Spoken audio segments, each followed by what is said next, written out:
Bom dia. Saúdo a todos com graça e paz da parte de Jesus de Nazaré. Nós vamos, nessa manhã, se Deus permitir, terminar o nosso estudo sobre testemunho, um desafio à ação. Estamos estudando já, desde o ano passado, né? O livro de Provérbios, e um dos aspectos que nós estamos tratando nesse momento é o testemunho, né? Nós temos que testemunhar com nossas vidas, por meio daquilo que nós fazemos, a maneira como nós nos portamos, né? A nossa vida, ela deve testemunhar quem nós somos e no que acreditamos, mas temos que testemunhar não só com nossas vidas, mas também com palavras. Sempre que tivermos oportunidade, falar do amor de Deus e daquilo que Jesus veio fazer e continua fazendo, né? Na semana passada, acho que vocês devem estar lembrados, nós estávamos falando sobre um ponto que aparece aqui no nosso texto, e eu estava justamente me aprofundando nesse aspecto, que é a letargia espiritual. Um problema que hoje está presente em muitas igrejas, mas não é um problema totalmente novo, né? Se você vai lá no livro de Apocalipse, nas cartas às igrejas, nós falamos no domingo passado, sobre Jesus se dirigindo à igreja de Laodiceia. E naquele momento Jesus já estava alertando a igreja para isso, para o problema da letargia, tá certo? E a gente pode entender letargia como uma espécie de insensibilidade com relação à palavra de Deus, com relação à necessidade de testemunharmos a palavra de Deus. Letargia é quando você está ali naquela inércia, naquela falta de movimento, naquele desinteresse, né? Naquela falta de motivação, ok? E estávamos falando sobre letargia, citamos a igreja de Laodiceia, como eu falei para vocês. E veja bem, estávamos falando, evidentemente, de letargia espiritual. E nós vamos continuar, então, e concluir esse assunto hoje. Tanto o tema letargia espiritual como o nosso texto de hoje, tá? Mas, vocês já me conhecem, né? Antes de propriamente falar da letargia espiritual e concluir esse assunto, eu não posso me furtar aqui a falar do seguinte. Na quinta-feira, depois que nós assistimos o culto em casa, pelo YouTube, né? O pastor está tratando sobre o Espiritismo à luz da Bíblia, né? É muito bom, muito edificante, né? Esse estudo para nossas vidas. E estava eu lá, desligando a televisão, e quando terminou o nosso culto, entrou lá o YouTube.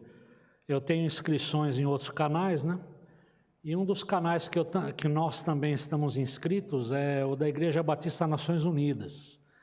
E olha que coincidência, apareceu lá uma mensagem do pastor Luiz Saião falando exatamente sobre reencarnação. O tema da mensagem era 10 pontos porque a reencarnação não é bíblica. Eu aproveitei e assisti também, né? Mas é interessante que o pastor Luiz Saião estava falando uma coisa. Muita gente que é adepta desse tipo de crença acredita que as pessoas vão evoluindo espiritualmente em sucessivas encarnações, né? E que se você olhar para trás, se você olhar para o passado, você vai ver que hoje o mundo está mais evoluído. O mundo evoluiu espiritualmente. E aí o pastor Saião estava dizendo que, e eu fecho com ele, evidentemente, ele fala, olha, quando eu olho para o mundo hoje, é difícil a gente acreditar nessa história de evolução espiritual, né? Se você olhar para o mundo hoje, nós estamos vivendo uma verdadeira epidemia. Eu não estou falando do coronavírus, não. Estamos vivendo uma epidemia de violência. E essa epidemia de violência, ela tem como um dos desdobramentos, por exemplo, a pedofilia, essa coisa horrenda, né? Então, o que acontece? Se você olhar para o mundo hoje, e essa epidemia de violência que hoje toma conta do mundo, é no Brasil e no mundo que nós temos o crescimento da violência, é um fenômeno que cresce a olhos vistos, né? Isso aí realmente não dá para você falar que o mundo está evoluindo espiritualmente, fica uma coisa meio difícil da gente aceitar isso. E aí eu estava pensando naquilo que aconteceu essa semana, infelizmente, com uma professora, que acabou sendo esfaqueada por um aluno do 8º ano, e acabou morrendo. Ele esfaqueou a professora e deixou mais 5 feridos. Isso não é um fenômeno, infelizmente, isolado. Eu estava lendo uma matéria que saiu no jornal Estado de São Paulo, e eles estão dizendo que entre o ano 2000 e 2022, ano passado, já foram contabilizados 35 casos como esse, que aconteceu semana passada. Não é pouco. Casos de violência, casos de gente esfaqueada, casos de gente morta a tiros, né? Ou seja, a violência está aumentando de forma geral, tá certo? E eu estou entrando nesse assunto pelo seguinte, tem uma especialista aqui que ela dá algumas dicas, eu vou falar bem rápido sobre isso, para a gente perceber quando o jovem, quando o adolescente, quando a criança está apresentando certos problemas que tem que ligar o sinal de alerta, tá? Por exemplo, tá marcado aqui o seguinte, irritabilidade, alienação social, aquela coisa de querer o tempo todo se isolar, né? Linguagem agressiva e tempo demais em telas de celular e computador. Tempo demais no celular e no computador.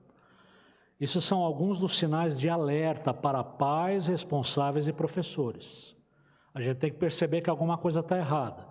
Claro que ele não está dizendo aqui que quem está tendo esse tipo de comportamento, de alteração, vai necessariamente provocar uma violência na escola, mas já liga o sinal, né? Já liga o sinal amarelo, tá certo? Alguma coisa aí não está legal. E não tem jeito, né? A questão toda passa por... A gente tem que tentar contornar essa situação. Então, a família tem que estar próxima da escola, a escola próxima da família, as duas atuarem conjuntamente, né?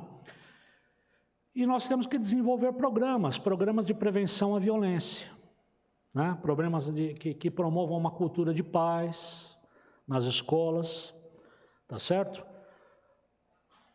Acompanhar esses jovens que estão apresentando um comportamento preocupante e o diálogo, né? Tudo é o diálogo. E, infelizmente, na sociedade de hoje, eu vejo que nós estamos abandonando o diálogo, né? Parece que foi-se o tempo que a gente conseguia resolver as coisas conversando, se entendendo. A coisa tem que ir às vias de fato, tem que partir para a violência. E eu vejo isso no meu dia a dia, por quê? Eu conheço inúmeros colegas aí, professores, que têm testemunho sobre violência para dar, né? Tá certo? Mas eu estou readaptado por causa do meu problema do joelho. Eu não estou em sala de aula. Então, na escola eu ajudo lá no administrativo, né? Então, o que acontece? Às vezes eu atendo o público, né?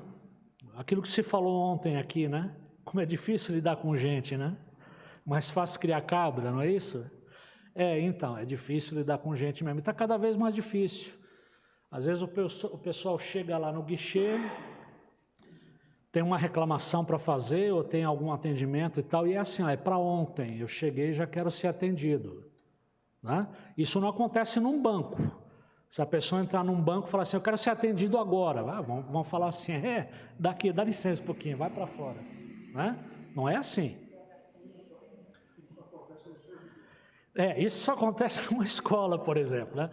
No banco não é assim, né? Não é pastelaria, né? Me vem um de queijo, né? Mas na escola a pessoa chega e já quer ser atendida.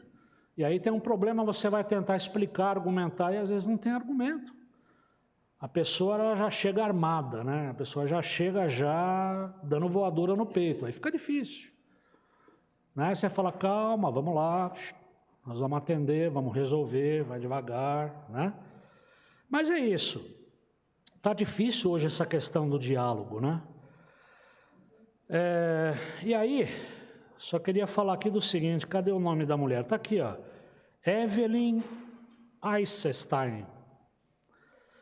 Ela é coordenadora do Grupo de Trabalho Saúde Digital da Sociedade Brasileira de Pediatria. Quer dizer, uma pessoa que tem até um gabarito aí, né? Tá? Ela fala que um grande problema hoje nas escolas, no ambiente escolar, é o bullying, né? Aquela coisa de você, por meio de brincadeiras que não são, na verdade, brincadeiras, você acaba humilhando o outro, né? E a gente não pode desprezar o bullying. Não adianta a gente falar para uma criança que está passando por bullying, na minha época na escola acontecia isso comigo e eu superei. Calma. Cada um é cada um, né? E o mundo mudou, viu? Infelizmente. Eu acho que não mudou muito positivamente, não. Mas é interessante que ela fala de alguns aspectos aqui que eu acho que vale a pena e serve para todos nós, né? Então, por exemplo, está aqui, ó. Confira abaixo, eu estou lendo aqui o texto, algumas alterações de comportamento em crianças e adolescentes que merecem atenção. Vamos lá? Primeiro, interesse incomum por assuntos violentos, tais como obsessão por armas de fogo, as armas de fogo, ou massacres. Então, se uma criança começa a se interessar de uma forma não muito normal por assuntos violentos, já liga o radar. Outra coisa, não só interesse, atitudes violentas, tanto físicas como verbais. Alienação social exagerada, não quer contato social. Alienado, está sempre buscando isolamento, cuidado. Recusa de falar com professoras e gestoras mulheres. Infelizmente, aqueles que não gostam muito de ouvir falar em feminicídio vão falar, lá vem de novo isso, mas é uma verdade. Esses jovens que têm esse tipo de problema, essa inclinação mais violenta, eles têm particularmente algo com as mulheres, né? Esse desprezo, essa violência, essa agressividade. Então está aqui, agressividade e uso de expressões pejorativas ao falar com mulheres e meninas. E aí não entra só mulheres e meninas, tem a questão do racismo, tem a questão dos gays, né? E aí vai embora, tá certo? Exaltação a ataques em ambientes educacionais ou religiosos. Ou seja, o cara está lá nas redes sociais, ele fica postando mensagens de apologia, de exaltação, de outras coisas que aconteceram em escolas, de ataques, né? Então, a gente tem que tomar cuidado e ligar o alerta com isso, tá? E aí, eu quero só encerrar essa parte dizendo o seguinte, olha que interessante aqui, o que a especialista fala. A família, e eu, sinceramente, eu digo uma coisa, a escola, com todos os problemas, defeitos e limitações que ela tem,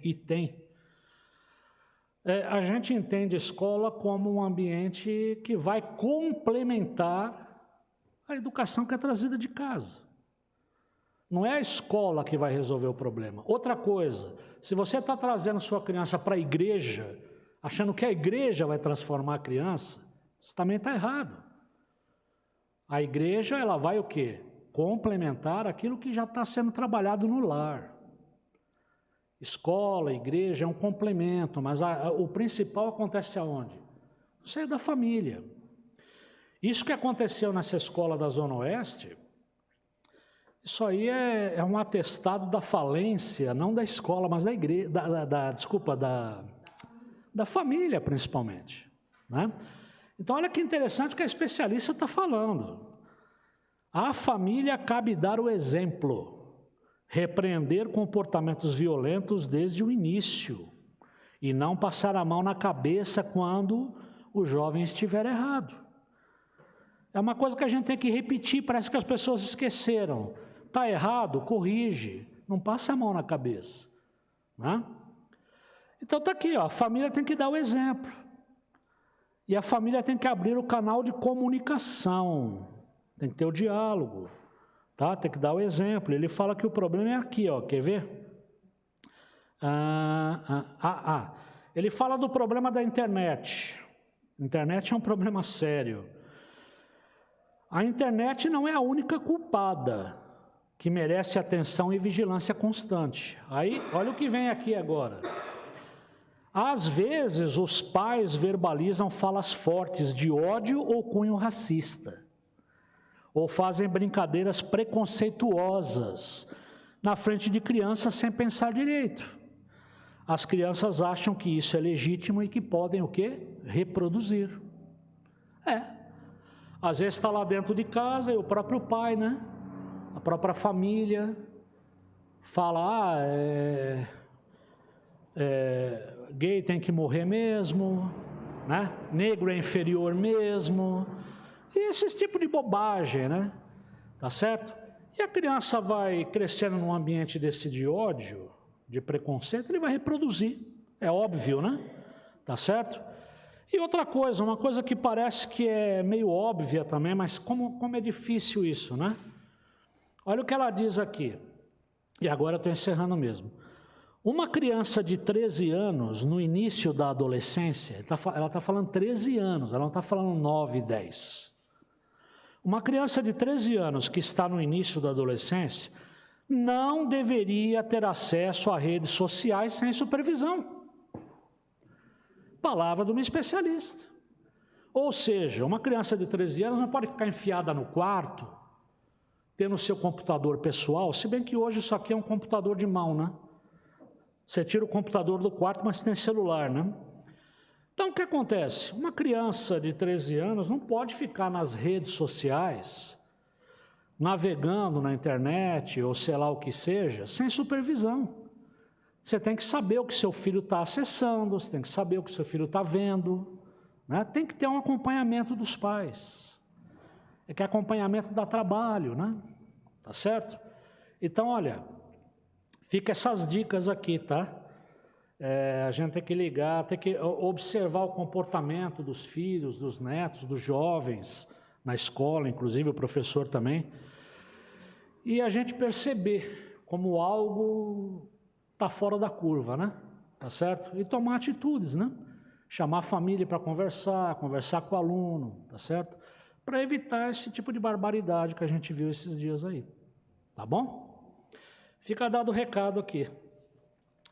Bom, estávamos falando então de letargia espiritual. Eu tinha dito para vocês o seguinte: letargia espiritual pode ser entendida como um estado de sonolência quanto às coisas espirituais. Coisas espirituais, eu estou dormindo com relação a isso, estou sonâmbulo, né? E os sintomas identificados são os seguintes: sintomas de letargia espiritual: imobilidade, inércia, suspensão, insensibilidade espiritual e comodismo ministerial. São 5 pontos. Nós tínhamos falado sobre imobilidade, tá?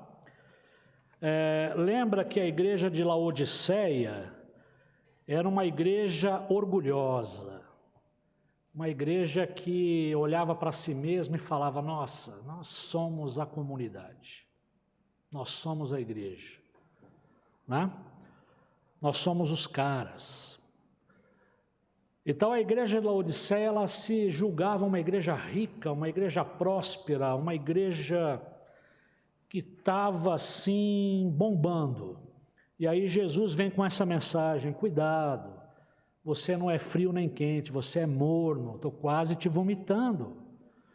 Você não é rico não, você é miserável, você é pobre, você é nu, né? Olhe para você mesmo, examine-se o homem a si mesmo, como Paulo já dizia, né?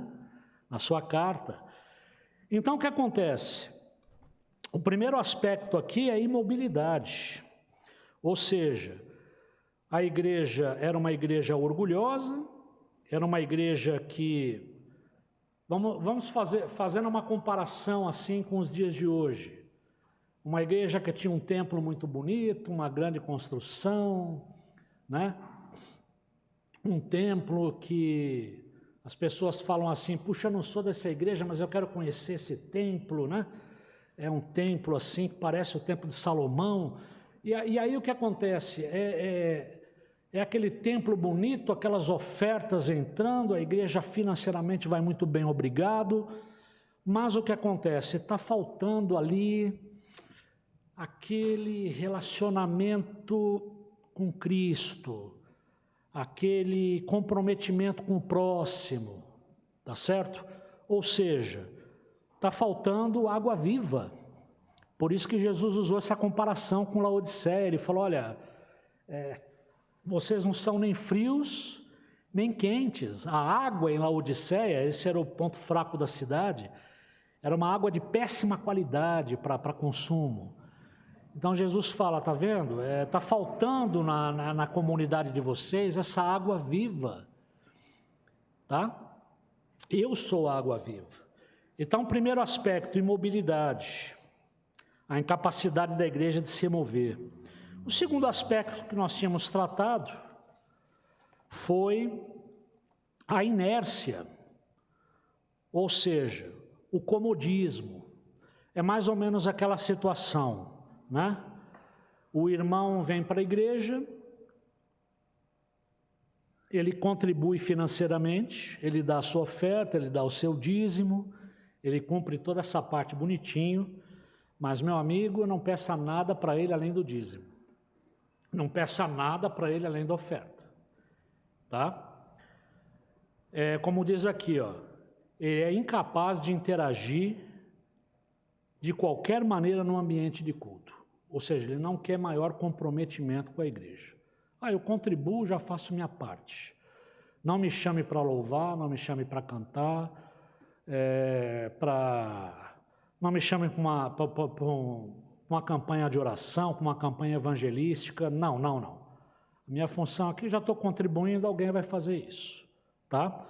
Então é o comodismo, tá? A pessoa, ela quer ser mantenedora, mas ela não quer maior envolvimento além disso. Terceiro sintoma de letargia espiritual, vamos entrar nisso agora: suspensão. O que seria isso? Olha o que ele diz aqui, ó. O terceiro sintoma da letargia espiritual é a suspensão, ou seja, a interrupção temporária ou definitiva de uma atividade. Interrupção temporária ou definitiva de uma atividade. E aí ele dá um exemplo. Olha que exemplo interessante. Muitas igrejas planejam fazer missões. E nós já falamos que a razão principal de ser da igreja é ser missionária. A igreja tem que sair. Ela não pode ficar fechada em si mesma. Não, ela vira qualquer coisa menos igreja. Então está aqui, ó. Muitas igrejas planejam fazer missões, cantam louvores missionários, as pessoas ficam comovidas, né? Tem gente que até chora. Então está aqui, ó. Pregam sobre missões, falam da importância de missões, só que a coisa não sai do planejamento. Planeja, fala, vamos fazer, tal, e para por aí, a coisa não anda, a coisa não vai. Suspensão.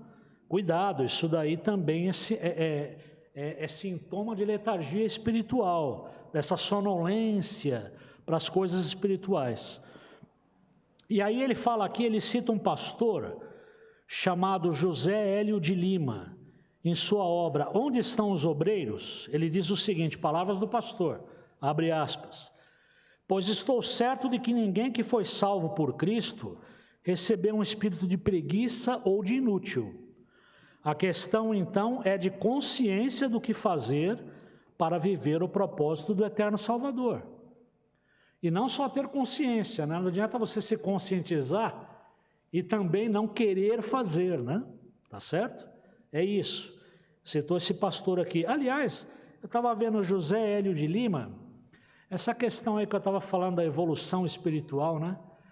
Eu lembrei aqui de um sermão do pastor Hélio Schwartz, lá da Penha, e ele falou uma vez uma coisa interessante. Ele falou, tem gente que não acredita em pecado, tem gente que fala que pecado é uma coisa que nós inventamos, né?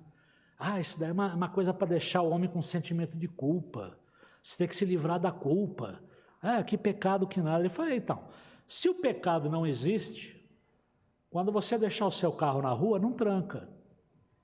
Quando você sair de casa, deixa a casa aberta, né?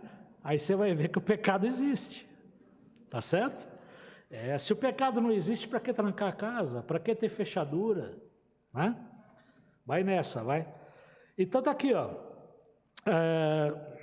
Suspensão, mais um aspecto. Vamos para o quarto. O quarto sintoma é a insensibilidade espiritual. Insensibilidade espiritual. Não há motivação para fazer missões. Não há motivação, tá? E aí ele destaca aqui a cegueira espiritual.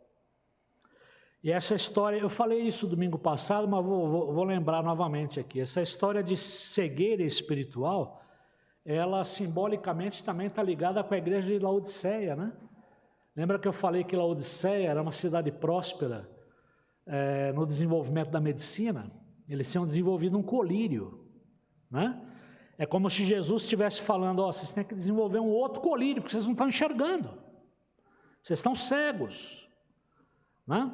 Vocês são orgulhosos desse colírio aí, mas espiritualmente vocês estão cegos, tá certo? Então está aqui. A cegueira espiritual é um estado letárgico de muitas igrejas modernas, pois as mesmas estão ofuscadas para missões. Perderam a sensibilidade e o amor pelos seres humanos. Não tem prazer de ir a um hospital visitar os doentes, exceto os seus familiares. Aqui eu faço um parênteses. Ele fala que cegueira espiritual, estamos falando do quarto aspecto, né? É um estado letárgico de muitas igrejas modernas. Há uma insensibilidade, há uma falta de amor pelas pessoas, pelos seres humanos. Ele vai dar alguns exemplos. Não tem prazer de ir ao hospital visitar um enfermo, exceto quando são familiares. Eu acrescentaria aqui o seguinte, não tem prazer de ir ao hospital nem para visitar familiares. Eu colocaria esse ponto, né? Tem aversão às prisões e evangelizar os presos. Imagina, tem gente que diz que preso bom é preso morto, né? Vai visitar preso, né? Tá certo? Então está aqui. Muitas já se sentem tão espirituais que tais princípios podem ser constrangedores às posições que os seus membros ocupam perante a sociedade. Então está aqui, ó. Tais igrejas não se diferem da igreja doente de Laodiceia. A igreja de Laodiceia se sentia tão abastada que parecia não precisar de nada. Por isso que eu falei para vocês que Laodiceia é um protótipo da igreja dos últimos tempos. Ok? Então está aí.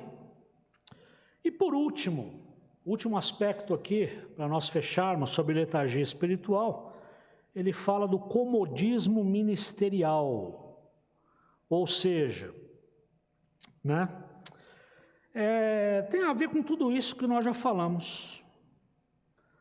Ou seja, precisamos abrir os nossos olhos espirituais, tá?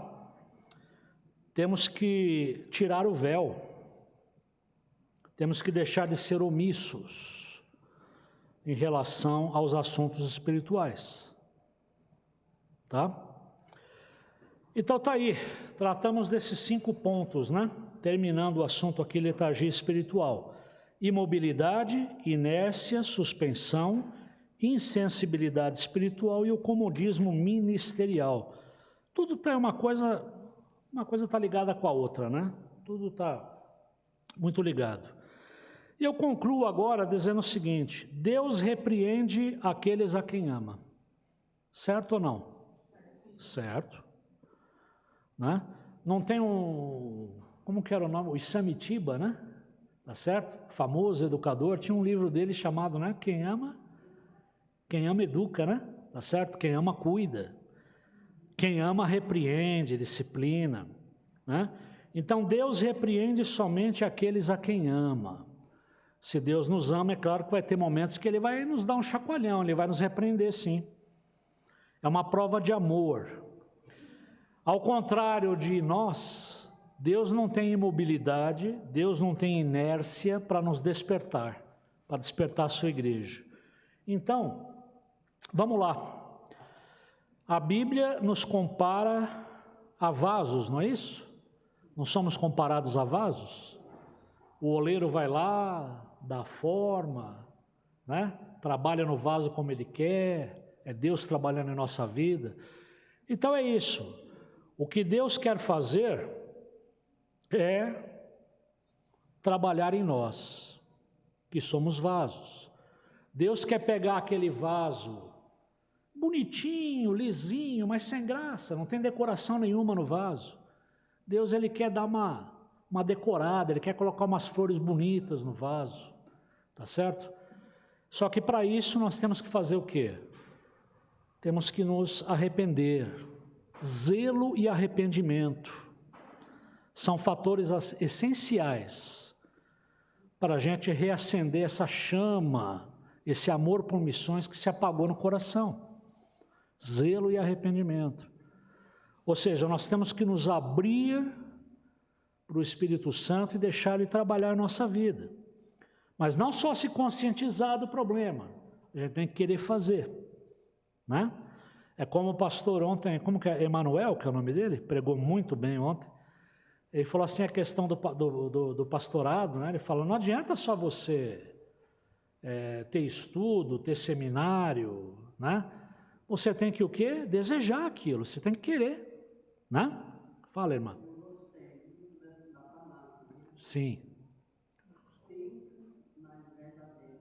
Eu conheci homens assim, semi-analfabetos, mas que ganhavam almas. Sim, exatamente. Eu pertenci a uma igreja que tinha 1.000 membros.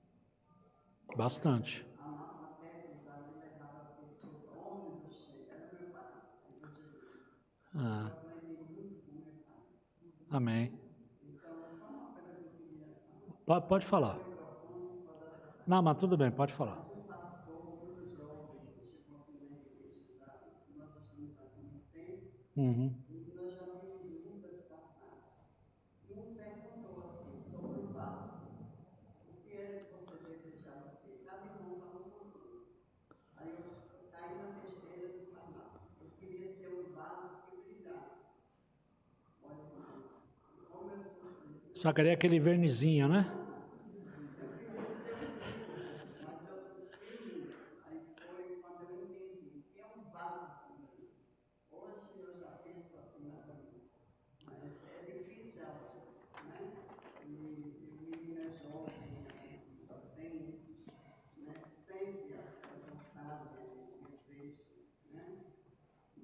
Vamos orar, batalhar. Nós estamos, o pastor está falando contra o velho espírito. Uma doutrina diabólica. Sim. Né? Então a gente tem que estar em oração. Deus É. ataca o Satanás. Ele não está escutando tudo. Ah, o ataque é o tempo todo, né? Obrigado, irmã, pela participação, viu? Olha, então é isso, tá? Eu deixo só essa conclusão aqui, que está na hora de abrir as portas para Jesus entrar e deixar Ele utilizar o vaso segundo a sua vontade. Nós somos vasos. Nós temos que nos abrir para Jesus e falar: Jesus, faz o que o Senhor tem que fazer. Temos que nos render. Temos que nos arrepender, né? Se você não deixou Jesus entrar, deixe. Se ele já entrou, convida ele novamente, né? Renove o seu propósito com Deus, tá? Eu queria terminar isso aqui deixando algumas frases. O evangelho não passa de uma riqueza congelada, a menos que seja comunicado. Se você não comunica o evangelho, ele é uma riqueza, mas ele está onde? No freezer, né? J.B. Phillips. Visão não é suficiente, nem mesmo resolução. Ação é o que se requer na obra de evangelização. W.T. Richards. São frases sobre o testemunhar. Você tem que ter visão? Tem. Tem que ter resolução? Tem. Mas se você não tiver ação, a coisa não anda. John Stott. Em último caso, empenhamo-nos hoje na evangelização não porque desejamos evangelizar, porque preferimos fazê-lo ou porque gostamos disso, mas porque nos foi ordenado que o fizéssemos. Você pode sentir desejo de evangelizar, prazer em evangelizar, gostar disso, mas ele fala: não esqueça, antes de qualquer coisa, isso é uma ordem, tá certo? Você foi ordenado para fazer isso. George Swasey. Evangelização é a tarefa sempre perigosa, embora não seja tão perigosa como a falta de evangelização. Então ele fala: evangelizar é uma tarefa sempre perigosa, mas não evangelizar é mais perigoso ainda, tá? E aí, eu digo aqui o seguinte: você não pode dar desculpas. Vamos ver? Quem pode evangelizar, mas finge que não pode, por temor ou por indiferença, vai ter que ajustar contas com Deus. Isso vai ser cobrado da gente. Quem vê o companheiro naufragar e cruza os braços, vai ter que ajustar contas com Deus. Quem faz vista grossa aos que estão caídos ao seu redor, vai ter que ajustar contas com Deus. Então você está vendo, Deus é amor, mas Deus também é justo, né? Deus vai falar, vamos conversar agora, vem cá. Eu tenho algumas coisas aqui para falar para você, né? Temos umas contas para colocar em dia. Conclusão. A mensagem cristã destina-se àqueles que fizeram o melhor que podiam e falharam. Vou repetir. Isso aqui é uma coisa, é muito verdade isso daqui, porque é aquilo que eu falei domingo passado. Como que a ideia da meritocracia, ela está entranhada na nossa sociedade, né? Você tem que fazer por merecer. Se você não fazer por merecer, ou se alguém que tem mérito não levar a sua oração para Deus, você está frito. E não é por mérito, é por graça. Esse é o Evangelho. A mensagem cristã destina-se àqueles que fizeram o melhor que podiam e falharam. É aí que entra a graça. Porque não é pelo seu esforço, não é por você. A lei é o que precisamos fazer, o Evangelho é o que Deus dá. Palavras de Martinho Lutero. Aí vai aqui. A encarnação é o padrão para toda evangelização. Jesus Cristo esteve inteiramente no mundo, mas permaneceu totalmente incontaminado por ele. Tá? E aí, eu termino dizendo o seguinte, um testemunho aqui. Billy Sunday, ele nasceu em 1862 e faleceu em 1935. Foi o maior evangelista norte-americano depois de Dwight Moody e antes de Billy Graham. Ele é uma espécie de precursor do Billy Graham, né? Billy Sunday. Certa vez, uma repórter lhe perguntou qual era o segredo de tantas pessoas atenderem seus apelos para se arrependerem de seus pecados e virem a Cristo. Uma repórter perguntou isso, e aí, qual é o segredo? Por que tanta gente acaba atendendo os seus apelos, hein? Sunday levou a repórter até a janela do hotel em que estava hospedado e lhe disse: você está vendo aquelas pessoas lá embaixo andando pelas ruas? Muito bem, eu me preocupo com o destino da alma de cada uma delas. Enquanto a compaixão pelas multidões não fizer parte da nossa vida, como foi com o nosso Senhor Jesus, jamais iremos nos preocupar em testemunhar o amor de Deus ao próximo. Né? Então está aqui, ó. Você está vendo aquelas pessoas lá embaixo? Eu me preocupo com o destino da alma de cada uma delas. Então, peçamos a Deus que nos ajude nessa tarefa de evangelizar, de testemunhar, né? E não vamos perder de vista o nosso relacionamento com Jesus e a compaixão pelo próximo, tá? Compaixão pelas multidões.